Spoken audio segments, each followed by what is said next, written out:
नमस्कार, news makers में आपका स्वागत। मैं हूं प्रकाश हिंदुस्तानी। आज इस कार्यक्रम में हमारे खास मेहमान हैं मध्य प्रदेश सिंधु सभा के महामंत्री श्री शंकर लालवानी जी। आपका बहुत बहुत स्वागत है लालवानी जी हमारे स्टूडियो में। नमस्कार। आप एक अभियान चला रहे हैं पाकिस्तान के सिंध प्रांत से आए हुए लोगों के बारे में, उनके हितों की रक्षा के बारे में। यह अभियान क्या है? देखिए, विभाजन के बाद 1947 के बाद जब दोनों देशों का बंटवारा हुआ, उसके बाद उस समय जो वहाँ से हिंदू समाज के लोग यहाँ आए, खास करके सिंधी और पंजाबी, वो यहाँ रहने लग गए और यहाँ से कुछ लोग वहाँ गए जिनको वहाँ जाना था। लेकिन पिछले कुछ वर्षों से, मैं कहूँगा 20-22 वर्षों से पाकिस्तान से हिंदुओं का लगातार पलायन होता रहा और पलायन होके वो जो उनकी वहाँ परेशानी है, समस्या है, उनसे जूझते हुए उनकी ऐसी वहाँ दयनीय स्थिति हो गई कि वहाँ रहने के लायक रहे नहीं और धीरे धीरे करके उन्होंने भारत की ओर आना शुरू किया। और मुझे इस बात का गर्व है कि अधिकांश लोग उनमें से इंदौर आए और इंदौर इसलिए आए कि उन्होंने यहाँ देखा कि यहाँ सुरक्षित है, यहाँ पॉलिटिकल और बाकी जो वातावरण ठीक है और वो यहाँ रहने भी लग गए। पर वो रहने के बाद जो उनको समस्या आई, जो उन्होंने परेशानी वहाँ की भी बताई और यहाँ की भी बताई, उसके बाद इस अभियान में लगातार 15 वर्षों से जुड़े रहने का सौभाग्य मिला और धीरे धीरे करके कुछ बातें ऐसी हैं जो हम उनकी हल कर पाए और कुछ अभी ऐसी हैं जो हल करना बाकी है। इंदौर में कितने लोग हैं जो सिंध से आए हैं और यहाँ रहते हैं, अवैध रूप से रह रहे हैं? देखिए, पहला तो मेरा इसमें ये ऑब्जेक्शन है अवैध शब्द वाला। इंदौर में जो यहाँ का नागरिक नहीं है, जो यहाँ आकर रुक गया है, तो अवैध ही नहीं। अवैध आप उनको बोलेंगे जो बांग्लादेशी हैं, जो बिना पासपोर्ट के या बिना वैलिडिटी के यहाँ आए, इलीगल तरीके से आके रहने लगे, मुस्लिम बांग्लादेशी हैं वो यहाँ रहने लगे, वो अवैध हैं। ये वो लोग हैं जो परमिट लेके अपने पासपोर्ट से शॉर्ट टर्म वीजा लेके आए थे। लेकिन ये बात सही है कि शॉर्ट टर्म वीजा का रहने के बाद उन्होंने एक नियम का जो प्रावधान है भारत के संविधान में, लॉन्ग टर्म वीजा, उसमें अप्लाई करके और लॉन्ग टर्म वीजा के बाद एक नेशनलिटी के लिए 7 साल उनको यहाँ रहना आवश्यक रहता है। 7 साल रहने के बाद वो नेशनलिटी के लिए अप्लाई कर सकते हैं। लेकिन इन सब बातों में सरकारी प्रक्रिया में इतने वो परेशान हो गए हैं कि आज तक ऐसे कई लोग हैं जिन आज भी नेशनलिटी के लिए वो आज भी परेशान है, उनको नेशनलिटी नहीं मिली। उसके लिए हम लगातार प्रयास कर रहे हैं और उसी के लिए हमने एक टास्क फोर्स भी बनाया था और उसमें आगे काम भी करा था। पाकिस्तान की डिग्री ले लेके लोग इंदौर आए हैं, कुछ 9,642 लोग इंदौर में ऐसे हैं जो पाकिस्तान से, सिंध प्रांत से यहाँ हैं और वे यहाँ रह रहे हैं और नागरिकता उन्हें अभी तक नहीं मिली। कई तो ऐसे हैं जो डॉक्टर हैं और प्रैक्टिस कर रहे हैं, कई लोग यहाँ कारोबार कर रहे हैं, कई लोगों के तार दुबई से जुड़े हुए हैं।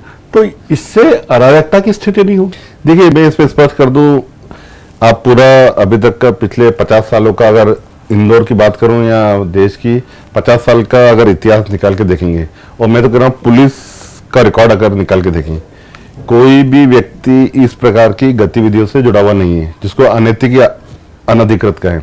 रहा सवाल, आपने कहा डिग्री लेके आते हैं और यहाँ काम करते हैं। मैं आपको बताना चाहूंगा, जिनका विषय पिछली बार उठा था डॉक्टरों का, उन्होंने मेडिकल की परीक्षा पास की। आज इंदौर में जो भी सिंधी डॉक्टर रह रहे हैं उन्होंने नागरिकता भी ले ली और मेडिकल काउंसिल से, जो मेडिकल काउंसिल ऑफ इंडिया है, उससे परीक्षा पास करके डिग्री भी ले ली।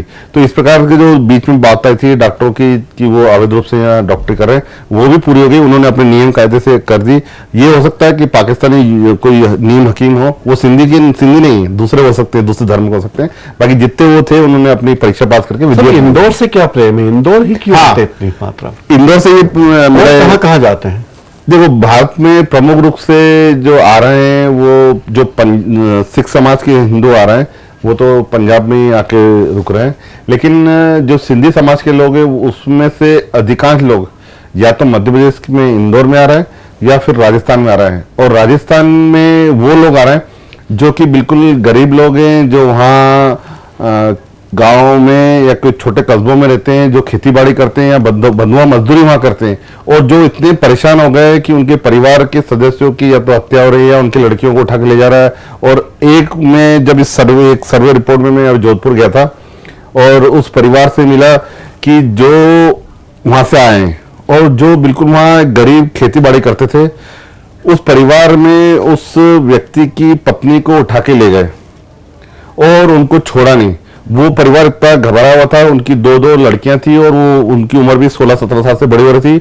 वो व्यक्ति मेरे को वहां मिला, उसकी पत्नी वहां बंद हुआ है और वो अपनी बच्चियों को लेके यहाँ आया। वो इसलिए यहाँ आया कि उसको ऐसा लगा कि ऐसा ना हो कि आने वाले समय में मेरे दोनों बच्चियों के साथ ऐसा हो। तो वो गरीब व्यक्ति है, इसलिए वो वहां उसके पास कुछ मतलब वहां आम जन की कोई सुरक्षा नहीं है पाकिस्तान में। अगर वो अल्पसंख्यक है तो उसकी कोई सुरक्षा की व्यवस्था नहीं, आप ये कहना चाहते हैं? यही बात है। इसी बात को लेके हमने केंद्र सरकार से लगातार कई बार हमने मांग की है और मुझे इस बात का दुख है कि भारत की सरकार इस विषय को बहुत गंभीरता से नहीं ले रही है। हमने कई बार इस विषय को राष्ट्रीय स्तर पर उठाया भी है, लेकिन केंद्र सरकार कहीं ना कहीं जब बायलैटरल बात आती है पाकिस्तान के साथ बैठ के चर्चा करती है भारत सरकार, लेकिन ये विषय हमेशा गौण कर लेती है, ये विषय उनसे चर्चा में होती है। क्या कारण है कि जब इतने हमारे हिंदुओं के साथ अत्याचार हो रहा है, भारत सरकार जब बायलैटरल बातचीत होती है ये विषय क्यों नहीं उठाती? और हमने कई बार मांग भी की है। मुझे लगता है कहीं ना कहीं भारत सरकार को यहाँ के अल्पसंख्यकों के दबाव में या उनकी जो नीति या जो सोच है वो हिंदू विरोधी सोच के कारण वो इस प्रकार की बातें नहीं करती है, हमारा आरोप भी है। जब अटल जी की सरकार थी तब उन्होंने क्या किया था? देखिए, जब अटल जी की सरकार थी, माननीय लालकृष्ण आडवाणी जी गृह मंत्री थे, उन्होंने इस संबंध में विषय उठाया, यहाँ नहीं उठाया, अंतर्राष्ट्रीय स्तर पर उठाया था। उस समय वातावरण भी ठीक था, उस समय वहां पे अत्याचार भी कम होते, लेकिन जैसे ही एनडीए की सरकार गई, ये सरकार आई, पाकिस्तान में अत्याचार बढ़ गए अल्पसंख्यकों पे, ये कहना चाहते कम हुए थे क्योंकि उन्होंने ये विषय उठाया था। अब यूपीए की सरकार बनने पर पाकिस्तान में अल्पसंख्यकों पर अत्याचार बढ़ गया? बिल्कुल बढ़ गई, मेरा आरोप है। और उसका आरोप में हमने जो तथ्य निकाले हैं, और मैं ये तथ्य यहाँ नहीं बोल रहा हूँ जी, ये तथ्य वहां पाकिस्तान सरकार की जो एजेंसियां हैं, वहां की जो डॉन, जो पत्रकार, बहुत बड़ा समाचार पत्र डॉन, उसके अखबार की कटिंग हमने इसमें लगाई है कि किस प्रकार उस अखबार ने लिखा है, आज की तारीख में भी पाकिस्तान में सिंध प्रांत में हिंदू अल्पसंख्यक पर प्रति माह 25 से 30 प्रकरण महिलाओं के बलात्कार और हत्याओं के दर्ज हो रहे हैं। आप अंदाजा लगाइए कि इतने प्रकरण तो पुलिस में दर्ज हो रहे हैं, और जो दर्ज नहीं होते वो कितने सारे प्रकरण होते हैं कि प्रति माह 25 से 30, यानी हर रोज एक प्रकरण वहां आज भी महिलाओं और बालिकाओं के साथ इस प्रकार के कृत्य क्या रजिस्टर हो रहे हैं। तो क्या स्थिति वहां है और क्यों केंद्र सरकार इस मामले को नहीं उठा रही है? क्या इसमें आपराधिक तत्व शामिल है या जो इसमें जाति देख के वो अपराध करते हैं? देखिए, हमको तो ऐसा लग रहा है कि ये जिहादी मूवमेंट है और जो वो चाहते हैं कि किस प्रकार वहां का अल्पसंख्यक। मैं आपसे एक प्रश्न पूछना चाहता हूं कि भारत का जब विभाजन हुआ था, तब भारत के विभाजन में वहां की जो अल्पसंख्यक की जनसंख्या थी, हिंदू माइनॉरिटी जो वहां पाकिस्तान में थे, वो 20% से, और आज वो घटकर 2% से भी कम हो गए। क्या कारण है? उनकी वहां की जो जनसंख्या है वो लगातार घटती जा रही है। इसका मतलब कहीं ना कहीं उनका जो वहां का जो वातावरण है वो दूषित है, खराब है। और यही 1950 में 51 में नेहरू लिया का समझौता हुआ था, और ये नेहरू लिया का समझौते में ये बात आई थी कि दोनों देशों के लोग जो अल्पसंख्यक है, हमारे देश में भी अल्पसंख्यक है और उनके देश में हिंदू जो अल्पसंख्यक है, उन दोनों देशों के अल्पसंख्यकों की सुरक्षा, जानमाल, कला, संस्कृति, व्यापार, सबकी रक्षा और उसको बढ़ावा देने का काम दोनों सरकारें करेगी।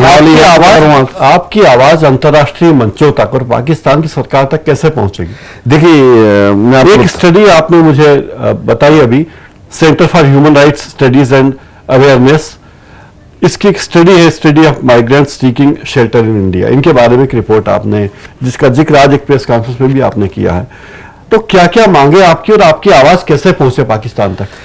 देखिए, जो ये मुद्दा है ये राष्ट्रीय का नहीं है, अंतर्राष्ट्रीय मुद्दा है, क्योंकि दोनों देशों के बीच में, और पाकिस्तान इसमें गौर नहीं कर रहा। तो इस मुद्दे को लेके हमने एक स्टडी रिपोर्ट बनाई, और ये पहले मामला यहाँ हमने भारतीय जनता पार्टी की प्रदेश कार्य समिति में उठाया था, और उसके बाद राष्ट्रीय कार्यकारिणी की बैठक जब होती उसमें ये मामला उठा था, और उसमें राष्ट्रीय कार्यकारिणी में ये निर्णय हुआ था कि इसकी पूरी एक सर्वे रिपोर्ट बनाई जाए, और इस सर्वे रिपोर्ट को हम केंद्र सरकार, पाकिस्तान सरकार और मानव अधिकार आयोग और अंतर्राष्ट्रीय मानव अधिकार आयोग और यूएनओ में उठाएंगे। और उसकी रिपोर्ट जब बनके तैयार हुई तो माननीय लालकृष्ण आडवाणी जी 10 तारीख को मानव अधिकार दिवस के उपलक्ष्य में दिल्ली में इस रिपोर्ट को जारी किया, और इस रिपोर्ट के साथ हम पाकिस्तान उच्चायुक्त से मिले भी थे, केंद्र सरकार को भी ये रिपोर्ट दी, और हमने मानव अधिकार पाकिस्तानी उच्चायुक्त हैं, देखिए, उन्होंने पूरी बात गंभीरता से सुनी, उन्होंने कुछ इसका वो जवाब नहीं दिया, बोले मैं आपकी बात वहां तक पहुंचा दूंगा। हमने पूरे तथ्य दिए, तथ्य के साथ साथ एक एक केस स्टडी जो प्रकरण हमारे ध्यान में यहाँ आए वो हमने बताया, और हमने ये भी बताया कि किस प्रकार आज वहां से जो लोग यहाँ आना चाहते हैं उनको किस प्रकार से आने नहीं दिया जाता है, बॉर्डर से वापस किया जाता है दबाव प्रभाव से, और ऐसे सभी बातों को हमने उनके ध्यान में लाया। और ये केस स्टडी रिपोर्ट जो हम अंतर्राष्ट्रीय स्तर पर इसको ले जाना चाहते हैं, मैं तो आपके माध्यम से ये भी पूछना चाहूंगा कि हमारे पास यूएनओ है और अंतर्राष्ट्रीय मानवाधिकार आयोग के बहुत सारे फोरम भी हैं, रेट्स और ह्यूमन राइट्स के। मैं पूछना चाहता हूँ, दुनिया में कहीं भी कुछ भी थोड़ा राइट्स होता है या कुछ मानव अधिकार का हनन होता है तो ये संस्थाएं तुरंत कार्रवाई में करती हैं और अपनी एक्शन भी लेती है, अपनी रिपोर्ट भी देती हैं। क्या कारण है कि पाकिस्तान में इतने वर्षों से इस प्रकार के कृत्य होने के बावजूद ये एजेंसियां अपनी रिपोर्ट नहीं दे रही? हमने इनकी सभी रिपोर्टें पढ़ी पिछली बार की, कहीं भी उन्होंने ये इस प्रकार का इंगित नहीं किया कि पाकिस्तान में इस प्रकार के कृत्य हो रहे हैं, उसको रोकना चाहिए। मेरा एक प्रश्न है, क्या वो धर्म को कहाँ से रिपोर्ट मिलती है? देखिए, इसको अपने वेबसाइट पे है रिपोर्टें उनकी जो प्रकाशित होती हैं, और प्लस हमने यहाँ के जो मानवाधिकार आयोग उनसे भी हमने रेफर करा, हमने उनसे भी बात की, हमने केंद्र सरकार से बात की और अलग अलग एजेंसियों से बात की। कहीं भी इस प्रकार का कहीं जिक्र नहीं है कि इस प्रकार के जो अत्याचार हो रहे हैं। पाकिस्तान में तो अत्याचार तो सभी के साथ है, मुस्लिमों के साथ भी हैं। मलाला एक लड़की स्कूल जा रही थी, उस पर उन्होंने हमला किया। इस तरह की वारदातें तो वहां कबीलाई मानसिकता के लोग करते रहते हैं। वो जो लोग जो इस प्रकार की मानसिकता कर रहे हैं और जो ये हो रहा है, इसमें थोड़ा अंतर है। वो नहीं चाहते कि उनकी जो महिलाएं या बच्चियां हैं आगे पढ़े लिखे और देश की उन्नति हो, लेकिन जो ये मामला है ये धर्म से जुड़ा हुआ है, और वो चाहते हैं कि अल्पसंख्यक जो वहां रह रहा है वो छोड़ के जाए, खाली करके जाए। हम एक कट्टर मुस्लिम राष्ट्र बने और उसको ध्यान में रखते हुए जितने भी हमारे, अभी एक मंदिर तोड़ा कुछ दिनों पहले, वहां की महिलाएं मेहंदी नहीं लगा सकती, मंगलसूत्र नहीं पहन सकती, वहां के लोग दिवाली नहीं मना सकते, होली नहीं खेल सकते, रक्षाबंधन नहीं कर सकते। यानी इस प्रकार का धार्मिक जो हमारी संस्कृति में संस्कार में जुड़ा हुआ वो कुछ वहां चीज हो ही नहीं सकती, मंदिर में घंटियां नहीं बजती। तो इस प्रकार का जो वातावरण है वो बिल्कुल ही चिंताजनक है और उसको हमने अंतर्राष्ट्रीय स्तर पर उठाने का प्रयास किया है। तो पाकिस्तान सरकार से क्या मांगे आपकी? पाकिस्तान सरकार से हमारी ये मांग है कि जो वहां लोग रह रहे हैं, जिस प्रकार की घटनाएं हो रही हैं उसको तुरंत रोका जाए। पर इंदौर में तो कई लोग ऐसे हैं जो आए हैं जिन्होंने अपने राशन कार्ड बनवा लिए हैं, ऐसा नहीं है? देखिए, इंदौर में राशन कार्ड तो नहीं, एक प्रकरण जरूर आया था जिसमें उन्होंने वोटर आईडी कार्ड बनाया था और उसमें प्रकरण दर्ज हुआ, और वोटर आईडी कार्ड भी ऐसे बना था कि चूंकि उनके घर में जो हमारे कर्मचारी है वो सर्वे करने गए थे, उन्होंने पूछा था मतदान के लिए कौन कौन रहते, उन्होंने फॉर्म भरा था, तो उनकी गलती से उनके जो बच्चे थे, छोटी बच्ची थी, उन्होंने पूरा फॉर्म भरा था और वोटर आईडी कार्ड बन गया था।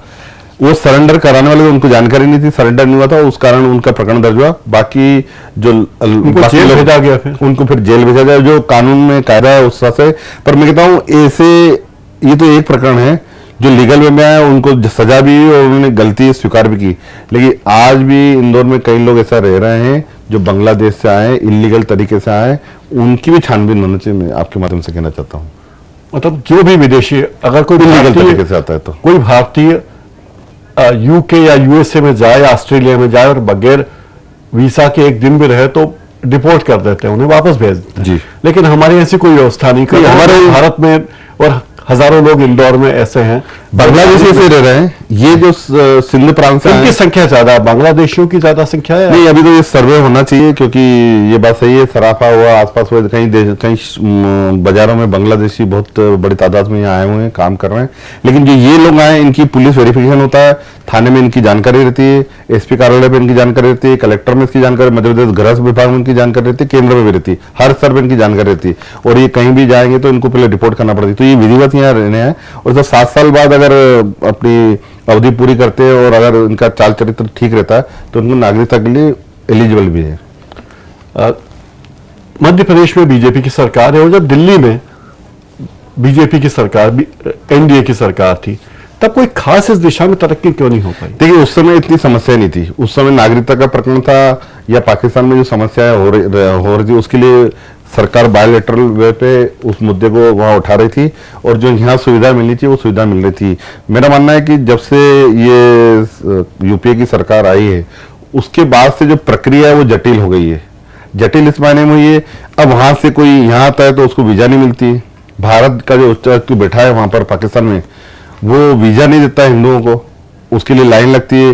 जो फीस थी, अब गरीब लोगों जो फीस थी, फीस 10 गुना बढ़ा दी है वीजा की। हमारा कहना है कि जब डिवीजन हुआ था उस समय तो जो यहाँ आना चाहता था वहाँ यहाँ जाए, जो वहाँ आना चाहता था वहाँ जाए। तो कम से कम इसके लिए तो उनको स्पेशल प्रावधान देना चाहिए कि जो यहाँ आना चाहता है वो यहाँ आराम से आ सकता है, उसको इतनी कोई ज्यादा फीस भी नहीं लगे। उनके लिए सरलीकरण होना चाहिए, यहाँ एक विशेष आयोग बनाना चाहिए जो उनके यहाँ विस्थापित होके जो यहाँ आए उनके रहने की, उनकी शिक्षा की, आज वो शिक्षा भी हासिल नहीं कर सकते। आपके इस पूरे अभियान में राजनीति कितनी है और समाज सेवा कितनी है? देखिए, ये तो शुद्धतः समाज सेवा है, क्योंकि इसमें कोई राजनीति नहीं है, क्योंकि वो कोई हमारे वोट आज की समय वो कोई मतदाता है नहीं। अगर मतदाता तो राजनीति हम मान सकते थे कि हमको वो वोट देंगे। आज के समय वो मतदाता है नहीं। ये तो शुद्धतः सामाजिक कार्य है, और सामाजिक कार्य भी कैसा है कि जो हम भारत ऐसा देश है जिन्होंने सबको ग्राह्य करा है, चाहे अल्पसंख्यक हो या कोई भी हो। तो हमारा तो देश है, हम उस देश के वासी हैं कि जहां अगर कोई दूसरा मेहमान भी आता है तो उनको अच्छी तरह रखते हैं और उनको हिफाजत करते हैं। तो उसी मान से हम उनकी परेशानी नहीं हो, कम से कम परेशानी हो। और मैं तो माननीय मुख्यमंत्री जी को और प्रदेश की सरकार को बधाई देना चाहता हूं कि उन्होंने इस मुद्दे को राष्ट्रीय स्तर पर उठाया। क्योंकि अभी एक प्रकरण ऐसा ध्यान में आया था, आपके भी ध्यान में आया हो, पाकिस्तान में वीजा इशू नहीं हो रही हिंदुओं को, तो वो धार्मिक वीजा पे आए थे। और इंदौर में भी आज 700-800 ऐसे लोग रह रहे हैं धार्मिक वीजा पे आए, लेकिन धार्मिक वीजा का जो दिन रहते हैं वो 30-35 दिन की रहती है। लेकिन जब वो यहाँ आए, उन्होंने यहाँ पीड़ा मुझे बताई, तो माननीय मुख्यमंत्री जी के सामने उन सभी लोगों को बुलवाया था। जब छोटी छोटी बच्चियों ने ये बोला कि हम यहाँ मरना हमको पसंद है, या हिंदुस्तान में हम वहाँ जाना नहीं चाहते, तब मुख्यमंत्री जी पसीज गए थे। उन्होंने तुरंत केंद्र सरकार से बात की थी, और उनके कारण ही केंद्र सरकार ने एक आदेश जारी किया, जो धार्मिक वीजा पे यहाँ आए हुए हैं वो अगर यहाँ रहना चाहते हैं तो विधिवत अप्लाई करें और रह सकते हैं। और वो आज पिछले 6 महीने से रह भी रहे हैं, और उन्होंने विधिवत एप्लीकेशन दी है यहाँ रहने के लिए। तो ये बहुत अच्छी बात मध्य प्रदेश के मुख्यमंत्री जी ने की है। शंकर लालवानी जी, आप हमारे स्टूडियो आए, आपने हमें बताया कि इंदौर में किस तरह से लोग आए और क्या उनकी समस्या है। हम भी चाहते हैं कि इंदौर में लोगों का आना बंद हो, लोगों को जहां वे रहने वाले हैं, जहां के रहने वाले वहीं उन्हें सारी सुविधाएं मिले और बराबरी का हक मिले। और हमारे सिरदर्द पहले ही काफी हैं, वो सिरदर्द न बढ़े और उनके सिरदर्द भी न बढ़े। आपका बहुत बहुत शुक्रिया, धन्यवाद, आप हमारे स्टूडियो में आए। धन्यवाद। न्यूज मेकर्स में फिलहाल इतना ही।